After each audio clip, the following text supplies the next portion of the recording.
Dios los bendiga, hermanos, amigos y todos aquellos que nos ven en esta noche. Es una alegría poderles saludar nuevamente. Agradezco a Dios primeramente por esta oportunidad de poder estar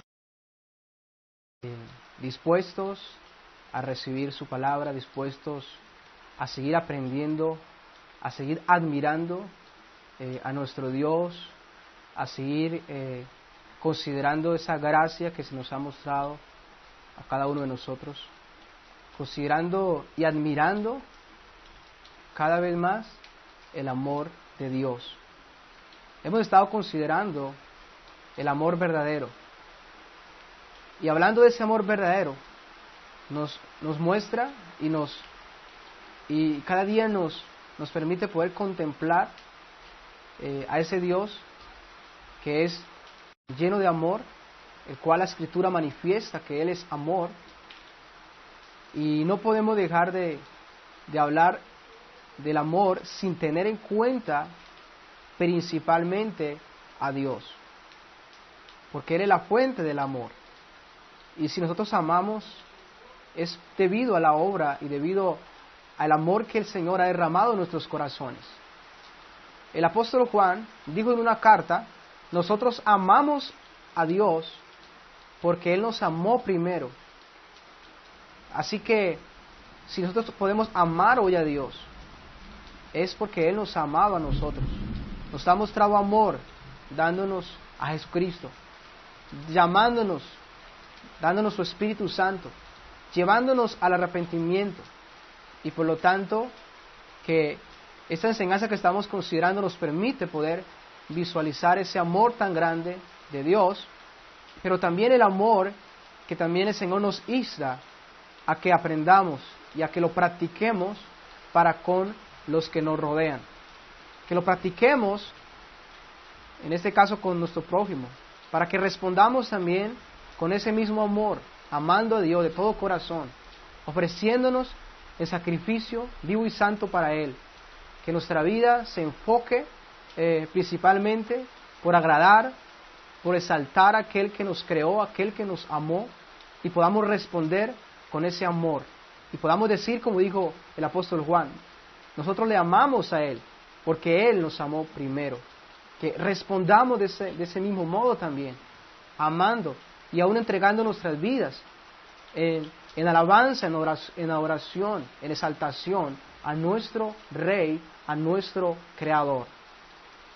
En parte del mundo, hoy se está recordando una de las evidencias más extraordinarias del amor verdadero. Se está recordando a Cristo, se está recordando a Cristo crucificado. Está haciendo memoria de aquel Dios hecho hombre que fue tratado como un criminal y que murió, fue crucificado, fue tratado y fue colocada la maldición sobre él. Y si nos preguntamos, ¿y cuál fue la razón? ¿Y qué lo llevó a la cruz? Fueron nuestros pecados. ¿Y qué lo llevó a él entregarse por completo? ¿Asumir el lugar de pecadores? Una de las respuestas que encontramos bíblicamente es que es por el amor, por amor. De tal manera amó Dios al mundo, que daba a su Hijo unigénito, para que todo aquel que en él cree no se pierda. Y Jesús dijo, nadie tiene un amor mayor que este, que uno ponga su vida por sus amigos. Entonces el amor es una de las razones por las cuales Cristo fue y se ofreció a sí mismo. Él fue y se entregó voluntariamente. Él no hizo resistencia. Podía haber hecho resistencia, podía haber llamado a más de 12 legiones de ángeles para que lo defendieran y no fuera capturado. ¿Podía hacerlo? Claro que podía hacerlo. Pero entonces, ¿por qué no lo hizo? Y la respuesta más amplia es el amor, el amor, el amor por nosotros. Cumplir el plan de salvación por amor a nosotros. Así que necesitamos hablar del amor, porque es lo que vemos en la cruz. En la cruz vemos el amor de Dios, vemos la evidencia, y aquellos que dicen no creer en el amor, deben ver a la cruz. Deben ver a la cruz y darse en cuenta. Aquel que dice que no existe el amor es porque verdaderamente no ha entendido lo que significa la cruz. No ha entendido lo que pasó en la cruz. No ha entendido por qué Cristo Jesús murió. No ha entendido lo que los apóstoles entendieron. Como Pablo, que dijo, Cristo Jesús vino al mundo para salvar a los pecadores, de los cuales yo soy el primero. Si no hemos entendido lo que aconteció en la cruz, claramente no entendemos el amor verdadero. Así que mirando a la cruz, tú y yo vamos a darnos cuenta ese amor extraordinario que llevó a Cristo a despojarse de su gloria, a tomar forma de siervo, darse para ser nuestro sustituto, para tomar el lugar de nosotros pecadores, recibir la ira de Dios que estaba sobre nosotros y ser quebrantado por la ira justa, por la ira divina. Nuestro pecado no podía quedar impune, debía ser cobrado. Y Cristo se ofreció voluntariamente para que nuestro pecado fuese cobrado en Él. Murió y fue resucitado. Y todos aquellos que en Él creen son declarados justos ante Dios. Son declarados como si nunca hubiésemos pecado. Porque la justicia de Cristo, la vida perfecta de Cristo, se nos coloca en nuestra cuenta. Y por eso es que hay salvación eterna. Así que consideremos la cruz y consideremos el amor tan grande. Consideremos ese amor extraordinario que debe impactarnos a nosotros, al punto de que amemos a Dios, respondamos de ese mismo modo y también nos amemos unos a otros con ese amor que Dios nos ha mostrado. Tú y yo debemos amarnos unos a otros. ¿Sabe por qué? Porque Dios ya nos ha amado a nosotros y necesitamos responder del mismo modo. Es mostrar gratitud, es no ser indiferentes, sino responder de la manera como Dios nos ha tratado, amando, perdonando, edificando, soportando, así como Dios lo ha hecho para con nosotros. Si alguien dice, ¿por qué tengo que tener paciencia con los demás? Pregúntese, ¿Dios no ha tenido paciencia contigo? ¿Cuántas veces te ha soportado y te ha perdonado? El segundo punto que estudiamos, el amor es benigno. Si tú te preguntas, ¿por qué tengo que hacer el bien a las personas? Pregúntate, ¿acaso Dios no te ha hecho el bien? ¿No te ha dado la vida? ¿No te ha dado las cosas?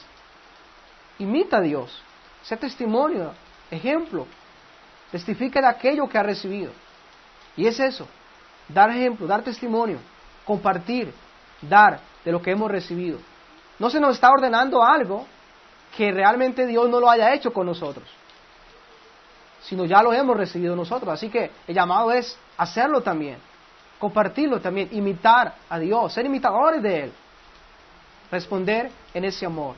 Pues bien, hemos considerado hasta este momento 6 puntos, 6 perfecciones del amor. ¿Cómo es que el amor actúa en el corazón de aquella persona que posee este verdadero amor? Ya hemos considerado que el amor es paciente, nos lleva a soportarnos, a no usar la venganza. El amor nos lleva a hacer todo lo que es útil para los demás. El amor no tiene envidia, no tiene ningún celo, ningún deseo de hacer el mal. No es jactancioso, no se vanagloria a sí mismo. Está buscando exaltar a Dios, está buscando alabar a Dios, está buscando exaltar a otros. No está usando su boca para hablar de sí y para quizás llevar a que otros también te envíen de tal manera. No es orgulloso, significa que si es hacia Dios, reconoce a Dios por encima de sí. Si es hacia el prójimo, no es orgulloso, significa que él, en este caso, no considera o no se considera a sí mismo por encima del prójimo, por encima de los demás, sino que es humilde y considera a sus semejantes por encima de él. De tal manera que esto nos insta a la honra, al respeto, a la edificación y a las buenas obras. Y el amor no hace nada indebido, nada que perjudique el bienestar de los demás. Es parte de lo que hemos aprendido hasta hoy, es parte de lo que hemos estado considerando hasta hoy, y esta es la tercera parte de este estudio llamado el amor verdadero. Y pues bien, vamos a entrar con otro de los noche 3 de ellos. Y el siguiente punto es, el amor no busca lo suyo propio. El amor no busca lo suyo propio. Y quiero, como modo de introducción a este punto, quiero decirle lo siguiente. Y es que normalmente escuchamos, como les decía ayer, frases como, desde que yo tenga, no hay problema. Desde que yo tenga salud, me importan los demás, ¿verdad? Desde que yo esté bien, pues, o sea, eso es suficiente. O sea, no hay ningún problema para mí, desde que yo esté bien. Y sabe, quiero colocarles a considerar algo. Y ustedes recuerdan a Judas, aquel que entregó a Jesús, lo cual pues se recuerda. En estos días se recuerda la traición de Judas. Pero sabe que allí, que necesitamos tener presente. Y es que Judas, después que él vendió y recibió las 30 monedas de plata, la escritura muestra que ese hombre devolvió ese dinero ante los sacerdotes. Mostrarles lo que dice el texto de San Mateo 27, versículo 3. Y vean lo que dice el versículo número 3 del capítulo 27 de Mateo. Y dice, entonces Judas, el que le había entregado, viendo que era condenado, devolvió arrepentido las 30 piezas de plata a los principales sacerdotes y a los ancianos. Él regresa devolviendo las monedas, diciendo, yo he pecado entregando sangre inocente. Bien, ¿sabe cuál fue la respuesta de esos sacerdotes? Y eso es lo que vamos a considerar en este punto. Ve la respuesta de esos sacerdotes. La respuesta de ellos fue, ¿qué nos importa a nosotros? ¿Escucharon? ¿Qué nos importa a nosotros? Allá tú. Y arrogando las piezas de plata en el templo, salió y fue y se ahorcó. ¿Se da cuenta la respuesta de esos sacerdotes y ancianos? ¿Qué nos importa? Ahora la pregunta es, ¿cuántas veces tú has respondido de esa manera? ¿Cuántas veces alguien viene a manifestar tu problema, su dificultad, su angustia, y tú dices, ¿y a mí qué me importa eso? Ese es tu problema, no es mi problema. Y fue así como estos sacerdotes y ancianos respondieron a Judas cuando él devuelve el dinero. A nosotros no nos importa, allá tú, o mejor dicho, ese es tu problema, así que nosotros no tenemos nada que ver, no nos importa. Después de claramente ellos comparecer y aliarse con Judas para que él entregara. Bien, una de las preguntas que tenemos que hacernos al considerar esta palabra y cómo actuaron esos sacerdotes sería, ¿crees que en ellos había, o crees que en aquellos sacerdotes el amor verdadero estaba en sus corazones? Pensamos que había amor de Dios, amor verdadero, en el corazón de estos sacerdotes. ¿Qué es lo que nos sigue diciendo la palabra? Y ese es el punto que estamos considerando y que vamos a empezar a considerar. El suyo propio, es el Señor no busca lo suyo propio. ¿Y qué significa el amor no busca lo suyo propio? Que no está buscando su interés, su propio interés. Es decir, que no es egoísta. Es decir, que no está pensando, en este caso, en sí mismo.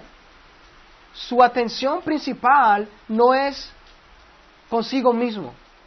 Su preocupación principal no es consigo mismo. Eso significa que el amor no es egoísta, ya que siempre busca satisfacer a los demás.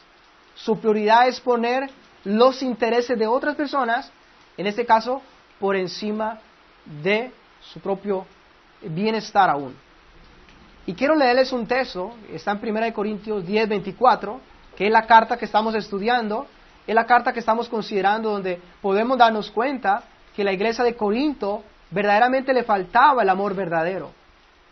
Y por eso habían grandes problemas, habían grandes divisiones, había un pecado en ellos, habían conflictos entre ellos, se estaban hiriendo unos a otros. Y el apóstol les escribe esta carta explicándoles, ustedes necesitan este amor, necesitan el amor verdadero. Pero antes deben saber cómo actúa, cómo opera el amor y qué tan importante es el amor. Y vean lo que dice 1 Corintios capítulo 10, versículo 24. Y dice, ninguno busque su propio bien, sino el del otro. En esa carta que el apóstol Pablo le escribió a esta iglesia, les está instando a que dejasen de buscar su propio bien. Lo más claro y lo más probable es que todos aquellos estaban buscando su propio beneficio, y lo hemos estado considerando, cómo solamente pensaban en sí y no les importaban los demás. El llamado y la exhortación y el mandamiento es: ninguno busque su propio bien, sino el del otro. ¿Por qué? Porque de esa manera como el amor verdadero opera, es llevándonos a no buscar nuestro propio beneficio, sino el del otro. Hay otro texto también que está en 1 Corintios 10:33, más adelante. Dice: como también yo en todas las cosas agrado a todos, no procurando mi propio beneficio, sino el de muchos, para que sean salvos. Y ahí el apóstol se coloca como un ejemplo. Yo no estoy procurando mi propio beneficio, estoy procurando el beneficio de otros, para que conozcan a Cristo, para que sean salvos. Pablo renunció a muchas cosas por amor a Cristo, y por amor a la iglesia, por amor a que muchos escucharan el Evangelio y fueran salvos. Él no estaba buscando su propio beneficio, él estaba buscando el bienestar de otros. Es más, la carta que el apóstol está escribiendo a la iglesia es para el beneficio de la iglesia, para que la iglesia entienda y conozca la necesidad que tenía acerca del amor. Le está exhortando de su pecado, pues está buscando el bien de aquellos. Y es así como el amor verdadero actúa. Y es por esa causa que el apóstol Pablo pasó grandes tribulaciones por amor a Cristo, pero también por amor a la iglesia. Y en muchas ocasiones Pablo decía: todo esto lo padezco por amor a Cristo, pero también por amor a la iglesia, por amor a los escogidos. Y él se ponía como un sacrificio para edificación. Ponía su cuerpo en servicio de la iglesia, en servicio de otros. Porque no estaba buscando su propio beneficio, estaba buscando, en este caso, el beneficio de otros. Es el testimonio que encontramos en el apóstol Pablo y en todos los hombres de Dios, en todas las personas en quien el amor verdadero ha estado en ellos, ha permanecido hasta el fin de sus días. Eso es lo que encontramos. Yo sé que nos encontramos con personas que le hemos podido ver su estilo de vida y hemos podido encontrar estas cosas, que hay un propósito, que hay un deseo, que hay un anhelo por el bienestar de otras personas, que no están pensando en cómo ellos se enriquecen. ¿Qué estamos considerando hoy? Estamos escuchando noticias sobre corrupción, sobre cómo se impide que aquellos recursos que otras personas necesitan lleguen verdaderamente a esas personas. Y una de las razones por la cual esto pasa es porque no hay amor. Si hubiera amor, había una preocupación porque todas las personas necesitadas pudieran obtener. Antes de pensar en sí mismo, antes de pensar en tener más recursos, se estaría pensando en aquellas personas necesitadas. Es una evidencia que claramente no hay el amor verdadero. Y necesitamos saberlo, necesitamos necesitamos recibir ese amor, necesitamos obtenerlo, porque solamente ese amor verdadero nos va a llevar a que glorifiquemos a Dios, pero que también edifiquemos a nuestros semejantes, edifiquemos a nuestro prójimo. Y quiero leerles un texto que está en 2 Timoteo 3:2, y es una de las señales del carácter del hombre en los posteros tiempos. Y una de las señales sería el egoísmo. Y quiero colocarles para que consideren este texto. En 2 Timoteo capítulo 3, versículo 2. Y vean lo que dice allí. Porque habrá hombres amadores de sí mismos, ávaros, blasfemos, soberbios, desobedientes a los padres, ingratos, impíos. Eso es parte del carácter de los últimos tiempos. Y el apóstol Pablo, exhortando allí, hablando a Timoteo, le explica que eran tiempos peligrosos, porque ese es el carácter de los hombres en los últimos días, que son estos días. Y uno de ellos es que el hombre sería amador de sí mismo. Amador de sí mismo significa ser egoísta.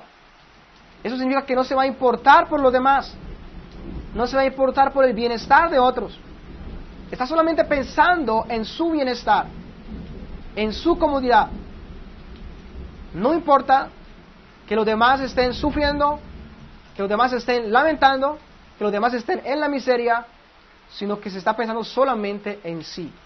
Y ese es uno de los caracteres de los hombres en los postreros días, que claramente no tienen a Dios en su corazón, están lejos de Dios. Es el carácter de un hombre que está depravado, que está lejos, que no ha sido salvo, que no ha sido redimido, que no posee el amor verdadero. En Gálatas capítulo 5, verso 14, vean lo que dice: Porque toda la ley en esta sola palabra se cumple. Amarás a tu prójimo como a ti mismo. Sabemos que por naturaleza somos amadores de nosotros mismos. Pero el llamado y el mandamiento de Dios es, así como te amas a ti mismo, ame a tu prójimo. O en pocas palabras sería, aquello que tú deseas para ti, debes desearlo también para otros. Aquello que tú quieres para ti. La regla es, también deberás desearlo para otros. Si solamente estás limitado para ti, o estás limitando las cosas para ti, y no estás pensando en otros, está siendo amador de sí mismo, y no está por lo tanto honrando a Dios, no está por lo tanto amando, en este caso, a su prójimo. Y por eso es que necesitamos considerar el amor verdadero. Así que solamente el amor verdadero podrá destruir el egoísmo que normalmente hay en nuestros corazones. El amor verdadero solo será el único que podrá, en este caso, destruir el egoísmo que hay en nuestros corazones, a fin de que hagamos a otros participantes, a fin de que anhelemos para otros las cosas buenas que deseamos para nosotros. Así que pensemos en el bienestar de otros.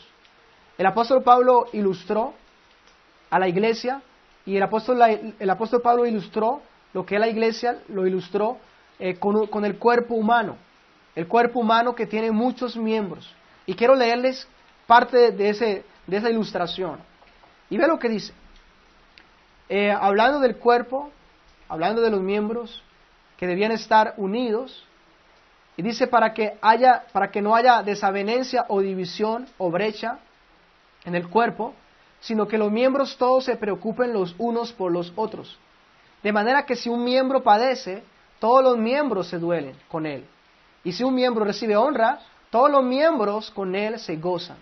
Vosotros pues sois el cuerpo de Cristo, y miembros cada uno en particular. El apóstol Pablo le está explicando a la misma iglesia de Corinto, que necesitaban el amor verdadero, le está explicando que la iglesia era como un cuerpo, tenía muchos miembros, pero que todos hacían parte de esos miembros, y que todos los miembros eran importantes, pero que necesitaban estar unidos, y claramente eso muestra que el amor sería aquello que los iba a unir, y una de las acciones que iba a producir el amor y la unidad, era de que si un miembro padecía, los demás también padecían. Pero si un miembro recibía honra, todos se gozarían también. Hablando en la iglesia, si uno padece, todos deberían estar sintiendo el dolor. Si alguien ha sido honrado, todos deberían honrar y sentirse honrados también, por causa de la unión, por causa del amor.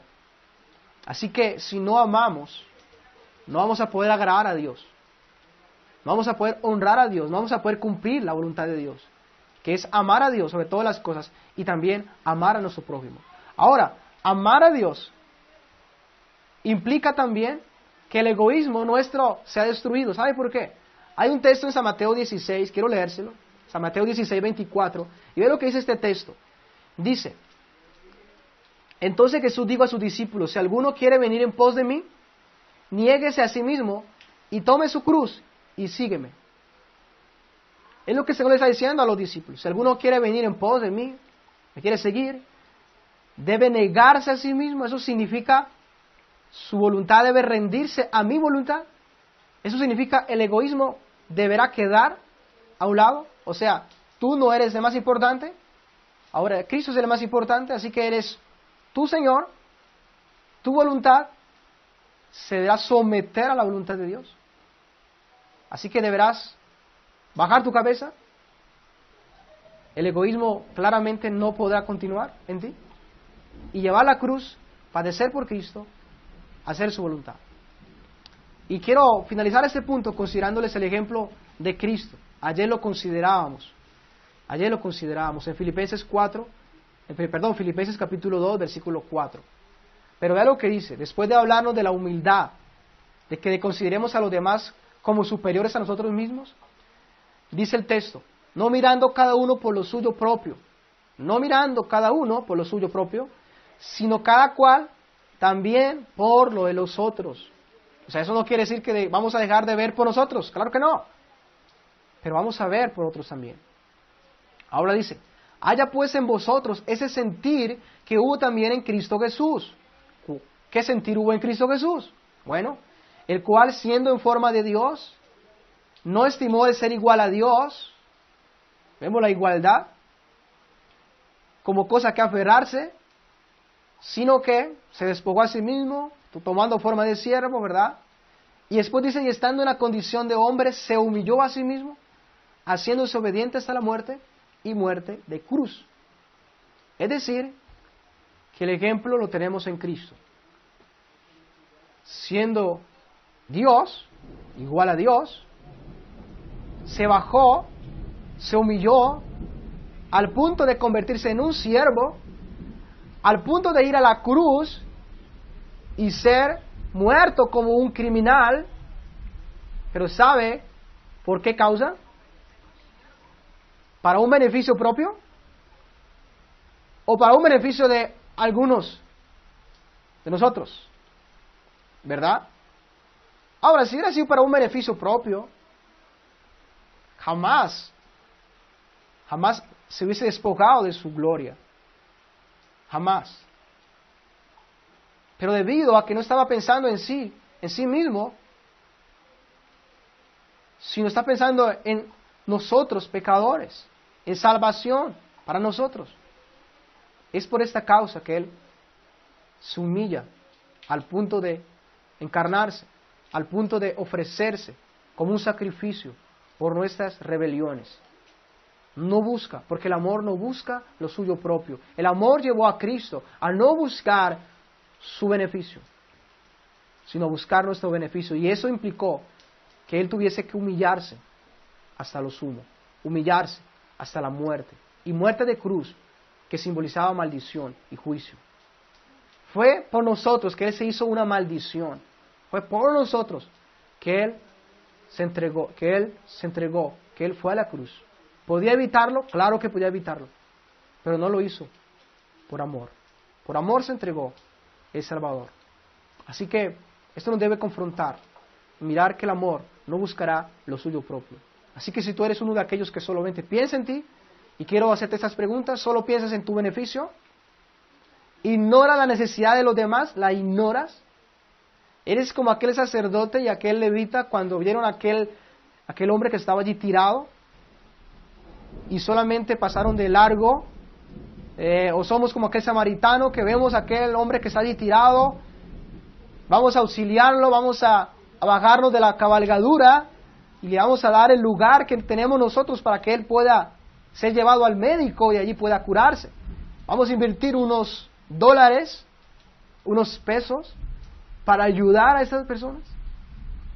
¿Es esto lo que hacemos? ¿Es esto lo que nos caracteriza? ¿Estamos dispuestos a usar lo que es de nosotros para ayudar a otros? ¿O estamos buscando solamente nuestra complacencia, nuestra comodidad? Y si es hacia Dios, ¿estamos haciendo la voluntad de Dios antes que la nuestra? ¿O somos egoístas? ¿O somos amadores de nosotros mismos? ¿O hay altivez? ¿O hay orgullo? Hay un comentario que quiero colocarles, y ese comentario nos recuerda parte de lo que aconteció en el huerto, parte de lo que aconteció cuando Eva fue engañada. Y vea lo que dice este comentario.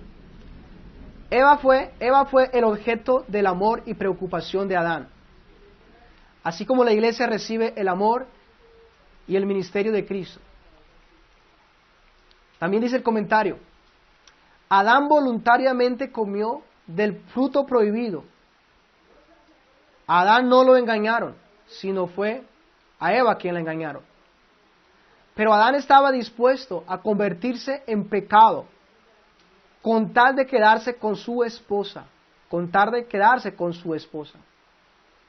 Así Cristo estuvo dispuesto a ser hecho pecado por nosotros, para que nosotros pudiéramos estar con Él para siempre. Eso es parte de lo que aconteció allí en el comienzo, en Génesis. Recuerden que el hombre fue creado a imagen y semejanza de Dios. Por lo tanto, el hombre tenía el amor verdadero. Y Adán respondió con ese amor verdadero hacia su esposa, prefirió recibir juicio también, hacerse uno con su mujer y pecar contra Dios, que separarse de su esposa. Y es lo que también Cristo se hizo maldición voluntariamente por nosotros.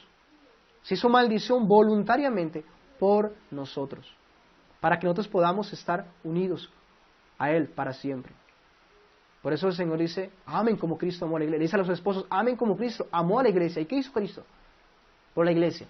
Se entregó a sí mismo por ella, para santificarla, para perfeccionarla y para presentarla pura, sin mancha, delante de Él. Bien, ese es el final del primer punto. Ahora, continuamos con el siguiente punto. Y quiero introducir este siguiente punto de la siguiente manera.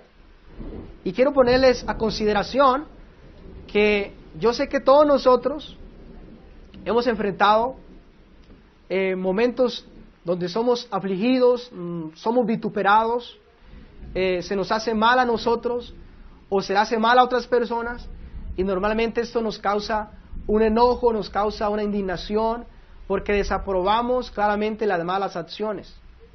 Y eso nos lleva muchas veces a querer vengarnos, a querer actuar de una manera, en este caso, con violencia, a querer de pronto hacer justicia por nuestras propias manos. Pero ¿cómo es que el amor va a tratar con nosotros al enfrentarnos a esos momentos de vituperios, de rechazo, de daños que se nos causan? ¿Cómo el amor va a trabajar en nosotros? Normalmente se van a producir muchas cosas, entre ellos el enojo, entre ellos la ira, ¿verdad? Pero ¿qué trabajo hace el amor? Y eso es lo que consideramos en el punto, vamos a considerar en el punto número 8. El amor no se irrita. El amor no se irrita. O en pocas palabras también se tarda en irritarse. O sea, normalmente no se irrita. ¿Qué significa? La palabra irritar significa no se deja provocar.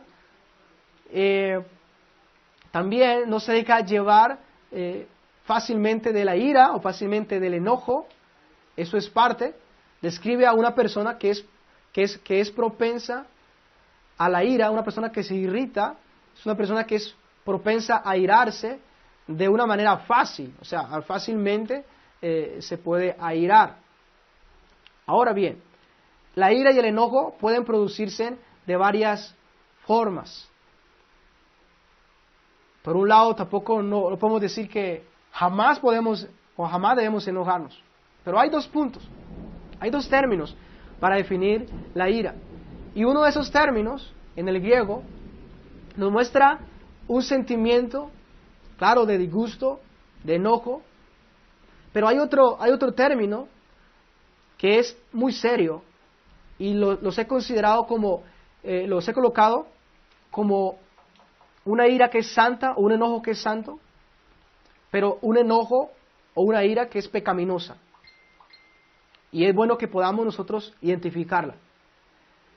Normalmente la primera parte del enojo es claramente un sentimiento de desacuerdo, pero que claramente eso nos lleva a tomar acciones, pero que claramente no van a ser de venganza o no van a ser de perjuicio, sino siempre va a haber, o la ira que es buena o que es santa, siempre nos va a instar, en vez de hacer el mal, cuando hay enojo, por lo contrario, y vamos a ver algunos ejemplos, nos va a llevar a buscar hacer las cosas de la mejor manera.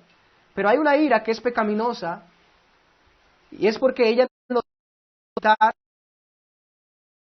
son unos sentimientos más impulsivos, de indignación, de odio, al punto que vamos a desear vengarnos, al punto que vamos a desear el perjuicio de otras personas. Y por eso pues las personas han llegado aún a quitar la vida a otras personas, debido a la ira, debido al enojo, y en cierto punto la ira claramente es pecaminosa, pero hay un cierto punto donde hay ira que no es pecaminosa, y quiero colocarles algunos ejemplos.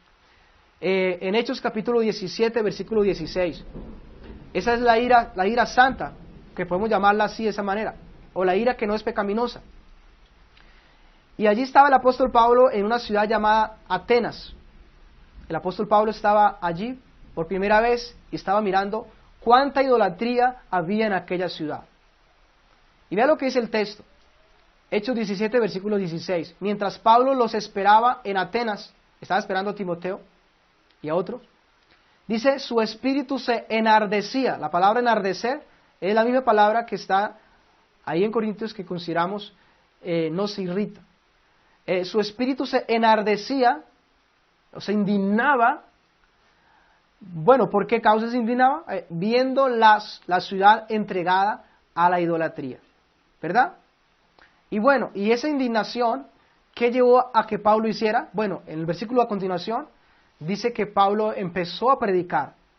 O sea, esa indignación que él sintió al ver la idolatría del pueblo, le llevó a que él no cogiese un palo y empezara a golpear a aquellas personas, no. Sino esto le llevó a que él empezara a predicar el Evangelio, a predicar a Cristo, a predicar al Dios que ellos no conocían, a fin de que aquellos idólatras dejaran de ser idólatras y creyeran al Dios vivo, y el pecado desapareciera. Entonces, eso es una ira que es buena, porque lo que nos insta a hacer es aquello que es concerniente a la justicia, es aquello que es concerniente a lo que es bueno. Esto llevó a que Pablo predicara el Evangelio allí. Y una de las cosas que cuando consideramos el pecado de la humanidad, una de las cosas que nos debe provocar es esa indignación, pero que no nos llevan a hablar mal de otras personas solamente, sino principalmente a predicar el Evangelio, a testificar a Cristo, a predicar a Cristo, a predicar la salvación en Cristo. Porque solamente Él es el que puede salvar y cambiar la vida de aquellos que están lejos y que claramente sus acciones no son buenas, sino totalmente malas. Hay otro ejemplo de esta ira que es buena. Ustedes recuerdan cuando el pueblo estaba entregado a la idolatría, en los tiempos de Moisés, hicieron un becerro de oro y empezaron a adorarlo. Dice el texto de Éxodo 32, versículo 19. Y aconteció que cuando Moisés llegó al campamento, vio el becerro y las danzas, y dice, el texto dice, ardió la ira de Moisés, y hubo ira de Moisés, porque él vio el becerro y vio que el pueblo estaba siendo desleal, y estaban atribuyendo que aquel becerro era aquel que les había sacado de Egipto, algo que claramente estaba mal. Y ardió la ira de Moisés, y arrojó las tablas de sus manos y las quebró al pie del monte. Y si usted mira a continuación lo que pasó, él fue, cogió el becerro, lo molió, lo echó en agua, lo quemaron, y hubo una disciplina para el pueblo. O sea, y vemos que este enojo llevó a que Moisés actuara, en este caso, en cierta manera, buscando justicia, buscando que el pecado fuera eliminado. Hay un texto que dice en Efesios 4:26, airaos pero no pequéis. Es decir, podemos airarnos, pero que esa ira no nos lleve a pecar. Pero si la ira nos lleva a pecar, es porque claramente es una ira pecaminosa. Airaos pero no pequéis, dice a continuación, y no se ponga el sol sobre vuestro enojo, ni deis lugar al diablo. Así que cuando el amor dice que el amor nos irrita, eso nos muestra que el amor controla aún nuestros sentimientos, impulsivos también. Ahora bien, le voy a hablar un poco sobre la ira pecaminosa. Y en Mateo 5:22, quiero mostrarles parte de lo que el Señor exhortó, allí hablando a sus discípulos.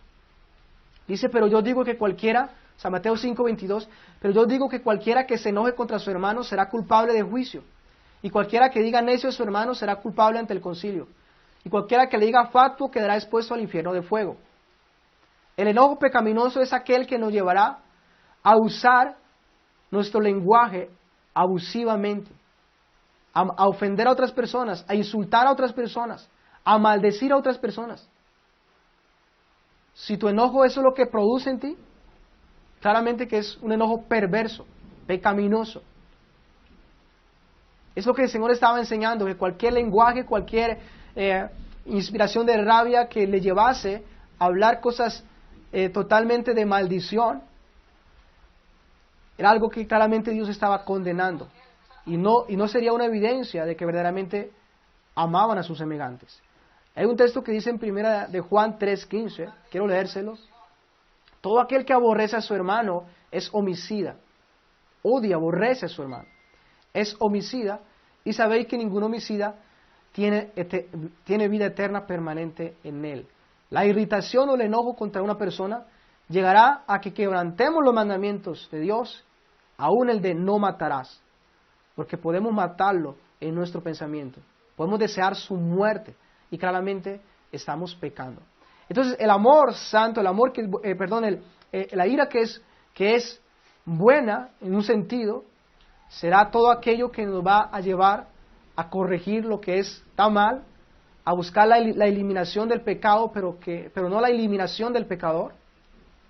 Como Pablo se llenó de indignación y él lo que hace es predicar el Evangelio y muchos creyeron y se arrepintieron y se apartaron. Lo mismo Moisés. Pero la ira pecaminosa siempre nos va a llevar es a destruir. En vez de edificar, a destruir. En vez de corregir a una persona, de decirle, oye, eso está mal, lo que estás haciendo. La ira lo que va a hacer, la ira pecaminosa lo que va a hacer es llevarnos a maldecir, hablar de esas personas, pero realmente nunca a buscar una restauración, a buscar que la persona reconozca, recapacite, se aparte de su mal camino. Siempre esa ira nos va a llevar es a buscar la destrucción, la aniquilación de la persona que ha fallado o que nos ha ofendido o que ha ofendido a otra persona o que ha hecho un mal. Yo sé que hay muchas noticias que consideramos y podemos ver mucho mal, pero muchas veces lo primero que deseamos es, ojalá esta persona muera. Estamos pensando de una vez, de una manera homicida. Hay una persona que cometió tal delito y fue encarcelado, y nosotros decimos, ojalá se muera, ojalá le den cadena perpetua. Y estamos respondiendo de una manera que claramente estamos manifestando de que no amamos. Deberíamos decir, ojalá esa persona reconozca que ha pecado, se aparte de su pecado, se humille. Sería una de las posturas que deberíamos aprender. Recuerden a Cristo, el ejemplo de Cristo, quien cuando le maldecían, 1 de Pedro 3:23, no respondía con maldición cuando padecía, no amenazaba, sino encomendaba la causa al que juzga justamente. El amor no se irrita, sino que está dispuesto a soportar menosprecios e insultos. Mantener siempre, en este caso, la calma y cuando responde y cuando actúa, pues lo hará de la mejor manera. Y quiero hacerles unas preguntas.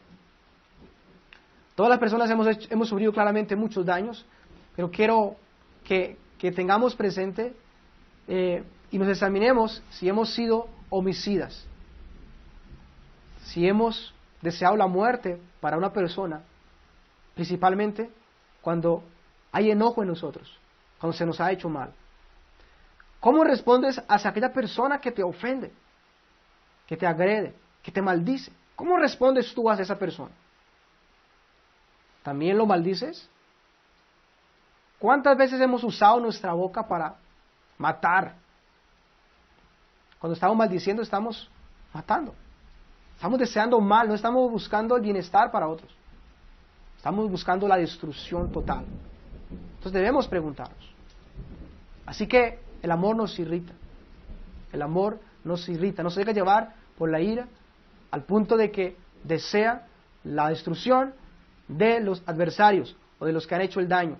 Por lo contrario, el amor buscará siempre, se va a indignar claramente al ver el pecado, pero claramente buscará, deseará con todas sus fuerzas que haya una corrección, pero también que haya una restauración. Pero no que haya una destrucción como tal, que haya una destrucción del pecado, pero que la persona que falló pueda recapacitar y pueda volverse a Dios y pueda dejar de hacer lo malo que está haciendo. Y ya para finalizar, el último punto es, el amor no guarda rencor. Presten atención, el amor no guarda rencor. Y quiero que claramente presente y recordemos que generalmente todos nosotros hemos sufrido daños. Si tú te preguntas, ¿quiénes te han hecho daño? Podrás decir, bueno, mi esposo es uno de ellos, mis hijos, mi esposa, mis suegros, mis cuñados, mi vecino, y para de contar, los de trabajo, los de colegio, para de contar. Muchos daños que acontece. Pero una de las normalmente se origina para con aquellas personas que nos han hecho ese daño. Hay una indignación, la consideramos, pero acuérdense que el amor aún trata con esos sentimientos impulsivos. Pero la pregunta que deberíamos hacernos es, ¿cómo opera el amor de Dios en nosotros? Cuando hemos recibido agravios, cuando nos han ofendido, cuando tenemos heridas abiertas, cuando estamos operar, claramente, la pregunta es, ¿podrá el amor verdadero hacer o cicatrizar las heridas que tenemos? ¿Es necesario el amor para sanar las heridas que nos han causado? Y la respuesta es que sí, necesitamos el amor verdadero para que las heridas puedan cicatrizar. Porque una de las perfecciones del amor y como el amor opera es que el amor no guarda rencor. Eso significa que recibe el agravio, pero también significa que perdona. La palabra no guardar rencor es referente a no tener en cuenta el mal, no tiene en cuenta al mal. Eso también se puede ilustrar como una persona que está recibiendo el mal, pero cada agravio que ha recibido la persona tiene un documento, tiene allí un libro y está anotando cada ofensa, tal persona me hizo esto, me hizo lo otro, ¿verdad? Normalmente eso, guardar rencor es estar apuntando todo lo malo que se nos ha hecho. Y yo sé que hay personas que tienen una biblioteca en su casa, grande, de todo lo que se les ha hecho. Y yo sé que muchos de nosotros nos hemos acercado a muchas personas y ellos empiezan a abrirnos la biblioteca. Y empiezan a decirnos, y empiezan a hablarnos desde que eran niños. Mi padre me hizo esto, mi madre hizo aquello, mis hermanos hicieron esto conmigo. Y así, nos van hablando, nos sacan todos los libros que tienen en su biblioteca, de todos los registros que tienen de las agresiones, de los maltratos, de las ofensas. Y una persona que tiene una biblioteca así en su casa, su corazón, es porque necesita el amor verdadero no se ha perfeccionado en su vida. Porque el amor verdadero nos llevará a quizá una biblioteca, donde tenemos todos los registros de lo malo que hemos recibido, sea quemada, desaparezca. Significa sea perdonado y sea borrado. Y es así como el amor verdadero actúa. No lleva cuenta el daño, sino perdona y olvida. Y sabe, eso es un principio que lo encontramos en Dios, ¿sabe? El Señor dice que Él nos perdona y echa los pecados a la profunda del mar. No recuerda más, fíjese bien, Dios siendo omnisciente dice, no recuerda, no está recordándonos, es que tú hiciste esto, tú hiciste lo otro. No. Cuando estamos recordando lo que se nos ha hecho, y estamos hablando a otras personas, usted me hizo eso, usted me hizo lo otro, es porque es una evidencia de que claramente no hemos perdonado. Es una herida abierta que aún sigue sangrando, no ha cerrado, no ha cicatrizado. Por eso necesitamos el amor verdadero. Hay un comentario de uno de los padres de la iglesia llamado Crisóstomo, y vea lo que dice este comentario. El amor es como una chispa que cae en el mar y es apagada. El amor es como una chispa que cae en el mar y es apagada. Cuando una herida cae en un cristiano amoroso, es ahogada con esa misma certeza. Así como esa chispa cae en el mar, inmediatamente es apagada, hay demasiada agua para apagar. Así también una herida, para aquella persona que tiene el amor verdadero, va a ser ahogada por completo. Preguntar, ¿has perdonado? ¿Guardas rencor? ¿Recuerdas lo que te ha hecho contigo y estás crujiendo? ¿Deseando? ¿Recordando? Hay personas que están todos los días recordando, pero es que usted me hizo eso, usted me hizo lo otro. Realmente no han podido perdonar. El amor lleva a Dios a que perdone y olvide nuestro pecado. Y el amor verdadero también nos llevará a nosotros a perdonarnos y a olvidar la falta. A olvidar la falta. Así es que actúa el amor verdadero. Hay un texto en Levítico 19:18. Dice, no ni guardarás rencor a los hijos de tu pueblo, sino amarás a tu prójimo como a ti mismo, yo Jehová.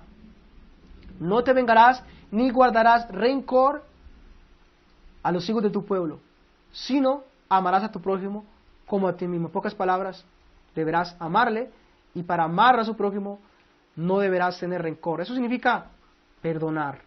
Es un llamado a perdonar debido al amor. Así que es parte de lo que se nos exhorta y de lo que se nos amonesta. En 1 Corintios 6:7, de la iglesia de Corinto, que hemos estado considerando parte de las imperfecciones y la falta de amor, vea lo que dice 1 Corintios 6:7. Así que, por cierto, ya es una falta en vosotros que tengáis pleitos entre vosotros mismos. ¿Por qué no sufrís más bien el agravio? ¿Por qué no sufrís más bien el ser defraudados? Fíjese bien, la falta del amor en la iglesia pudieran pasar por encima la ofensa. Les era imposible que ellos pudieran perdonar a sus hermanos, sino que tuvieran que llevarlos a los tribunales, aún a los tribunales donde los que lideraban eran paganos que no conocían a Cristo. Debido a que faltaba amor en ellos, era imposible que ellos pudieran pasar por alto la ofensa. Era imposible. No podían quedarse así. Tenemos que hacer algo. Tenemos que llevarlo a los tribunales, pero no puedo perdonarle. Así que eso era parte de lo que pasaba allí. Proverbios 10:12 dice, el odio despierta rencillas, pero el amor cubrirá todas las faltas. El amor cubre las faltas. El amor cubre las faltas. Ese amor que ha llevado a que Dios perdone. Padre, perdónales porque no saben lo que hacen. Padre, perdona. Cuando tú te agreden también, Señor, perdónales y yo perdono también. La oración perdona nuestras ofensas como también nosotros, ¿qué? Perdonamos. El modelo. Así debemos hacer también nosotros. Hay una parábola de dos deudores, que ojalá la estudien. Los dos deudores, aquel que se le perdonó, pero se le perdonó una cuenta extraordinariamente grande, pero hay alguien que le debía algo que no se podía comparar a lo que él debía, a lo que se le había perdonado a él, pero él no perdonó y fue castigado por ello. Eso significa que el amor nos llevará a perdonar. Yo soy el que borro tu rebelión, dice el Señor, por amor de mí mismo, y no me acordaré de tus pecados. Isaías 43:25. Colosenses 3:13 dice, soportaos unos a otros y perdonaos unos a otros. Así, y si alguno tuviera queja contra otro, de la manera que Cristo os perdonó, así también hacedlo vosotros. Así también como Cristo os perdonó, así también hacedlo vosotros. Y dice Pedro 4:8, ante todo tened entre vosotros ferviente amor. ¿Por qué? Porque el amor cubrirá o perdonará multitud de pecados. Solamente el amor nos llevará a poder perdonar a los que nos han hecho el mal, a olvidar la ofensa, a mirarlos sin ningún odio, sin ningún deseo de acabarlos, destruirlos. Solamente el amor podrá llevarnos a que las heridas sean cicatrizadas, a que no respondamos con odio y con venganza. Una persona que guarda rencor es una persona llena de amargura. No puede tener paz. Está recordando una y otra vez lo que se ha hecho con ella. Y eso impide que pueda tener paz, que le impide que pueda ver el presente, pueda ver el futuro. Porque está siempre pensando en el pasado, en lo que se le hizo. Y vive en una amargura terrible. Está sacando lo que hay en su corazón cada día. Porque necesita el amor verdadero. Entonces, para perdonar, necesitamos el amor verdadero. Si no puedes perdonar a tus ofensores, es porque necesitas el amor verdadero. Pero si puedes perdonar y puedes olvidar la ofensa, y pasan los días y usted, oiga, yo no me acordaba que usted me hiciese tal cosa. Puedes ver a la persona y no sientes absolutamente ningún resentimiento. ¿Cuántas veces decimos que perdonamos, pero Cuando realmente vemos a la persona, deseamos su mal, deseamos la destrucción. La pregunta es, ¿puedes perdonar a los que te han ofendido? ¿O estás recordando a tus agresores cada día lo que han hecho contigo? ¿No puedes tener paz en tu corazón cada vez que te encuentras con alguien que te ha hecho daño? Eso mostrará que claramente necesitas el amor verdadero para poder perdonar la ofensa, para poder perdonar a los que te han hecho mal y para poder perdonar a los que te van a hacer daño, a los que te van a ofender, para poder perdonar a tu esposo, a tu esposa, a tu familia, a tus hijos, a los que están a tu alrededor. Necesitarás el amor verdadero. Por eso es tan necesario para poder hacer el bien. Si no perdonarás, significa que tú vas a actuar, a aborrecer, a desear de su mal, a buscar venganza. Y es imposible que tú puedas vivir en paz con Dios, en paz con tu prójimo, en paz con tu esposo. Así que pidámosle a Dios que nos dé ese amor para que de esa manera podamos nosotros perdonarnos unos a otros, soportarnos unos a otros y podamos cicatrizar las heridas. Yo sé que no es fácil las heridas, no es fácil los momentos que quizás muchos hemos tenido que vivir, pero el amor verdadero tiene poder. El amor de Dios que Él nos ha dado y que nos da por medio de su Espíritu Santo tiene tal poder para perdonar, tiene tal poder para hacer que podamos olvidar la ofensa y podamos responder hacia aquellos que nos han hecho el mal, responder con el bien. Recuerden, el bien vence el mal. Recuerden a la cruz, recuerden a Cristo, recuerden a aquel que está colgado en la cruz. Está diciendo, Padre, perdónales, quiero el bien para ellos, perdónales. Recuerden a Esteban, no les tomes en cuenta este pecado. No les tomes en cuenta este pecado. Está perdonando. Y está diciendo a Dios, si Él está diciendo a Dios, perdónale, no les tomes en cuenta, dígame una cosa, ¿será que Él ya no los había perdonado? Si Cristo está diciendo, Padre, perdónales porque no saben lo que hacen, ¿será que Cristo no ha perdonado? Es claro que ya habían perdonado. Ahora estaban pidiendo a Dios misericordia, que les perdonara también.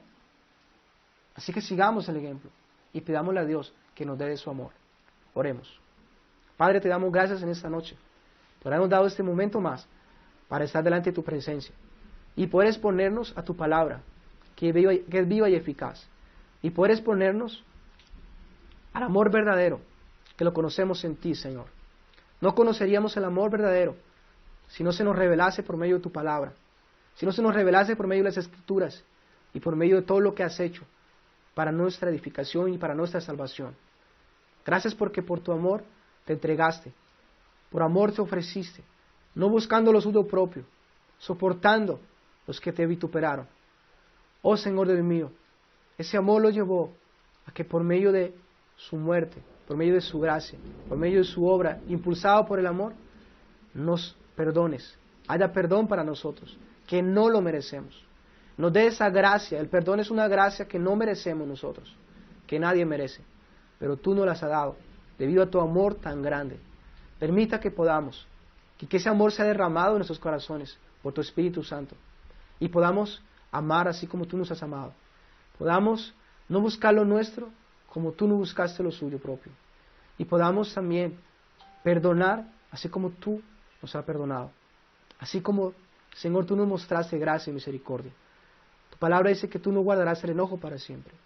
Ayúdanos y perdónanos por si no hemos sido imitadores de ti, y llénanos de tu amor, del amor verdadero, para que así podamos amarte a ti y podamos amarnos unos a otros, y tú seas glorificado y tú seas exaltado por siempre. Padre, bendícenos, gracias por el amor, gracias porque nos recuerdas hoy también la cruz de Cristo, nos recuerda la evidencia más extraordinaria del amor. En esto se ha perfeccionado, en esto se mostró el amor de Dios, se mostró el amor de Dios, en que puso su vida, en que dio a su Hijo unigénito, en que se dio por nuestras rebeliones, para nuestra salvación. Gracias te damos, Padre, Hijo y Espíritu Santo, desde ahora y para siempre. Amén. Que Dios le bendiga, muchas bendiciones. Estaremos siguiendo, contactándonos. El domingo tendremos enseñanza en la mañana a las 10 y en la tarde también tendremos enseñanza. Cualquier información yo les aviso. Dios les bendiga, bendiciones, Dios les acompañe. Buenas noches.